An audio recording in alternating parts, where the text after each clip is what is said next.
As some of you guys probably know, I have a bit of a history with event hosting. We've had Overdrive Stage in the past, which ran alongside Battle Stage with varying degrees of success. Then we had King of the Mountain with a novel concept for its time, but which tragically fell off hard after launch in terms of activity. So this time, and with the harsh decline of the Need for Speed franchise, and how this concept has been handled in Assetto Corsa so far, I'll try something else.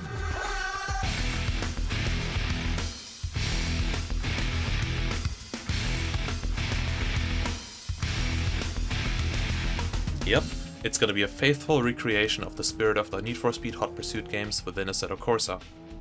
To ensure a complete experience, I've spent over half a year developing all the content necessary, so you can experience the rush of running from the law in a realistic racing sim, and in your own car of choice. For the first time in Assetto Corsa, we have a full Need for Speed inspired pursuit system implemented through the use of custom-made apps, over which I'll go in detail, so do stick around.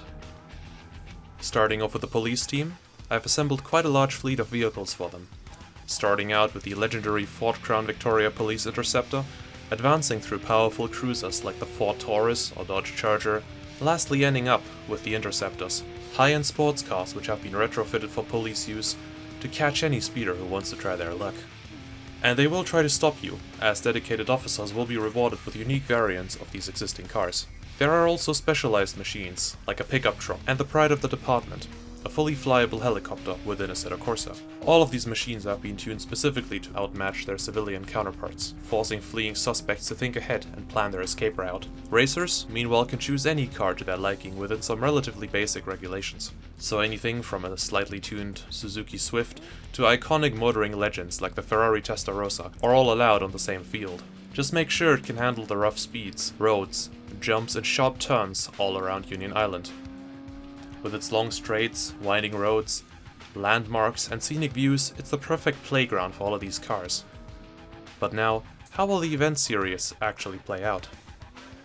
As our secondary game mode, the Championship serves as the racing-only series, also taken directly from Hot Pursuit 2, in which all racers drive against each other in their previously picked cars of choice.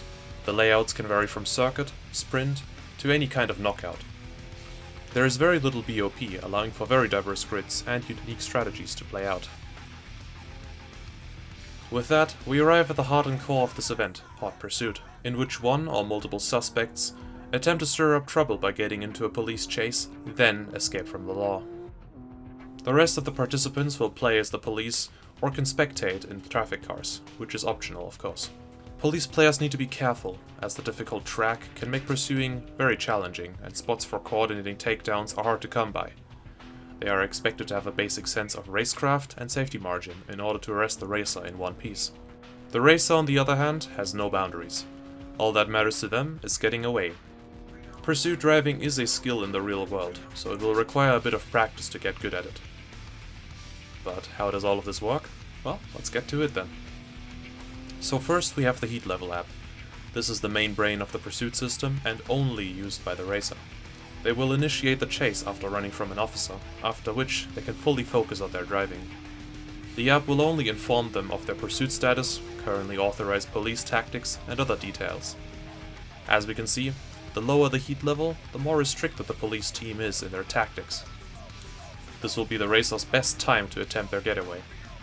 Take too long or cause too much trouble, and the cops will quickly ramp up their game, making it harder and harder to escape.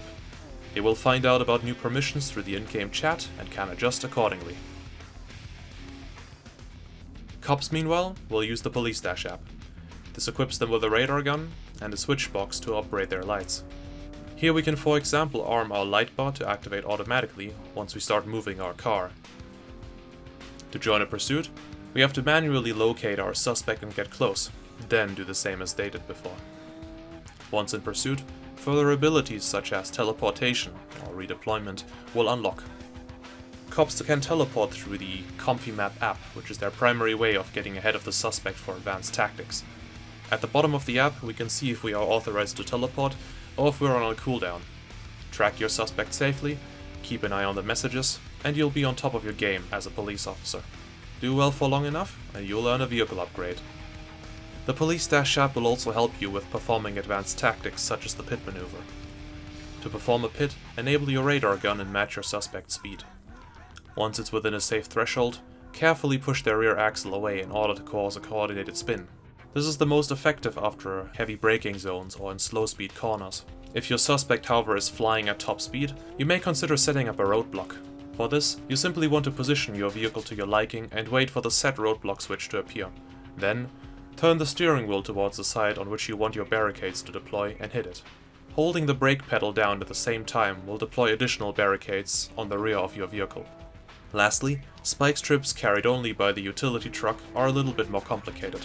First, you need to line them up by entering the preview mode, and can manipulate the placement further from there.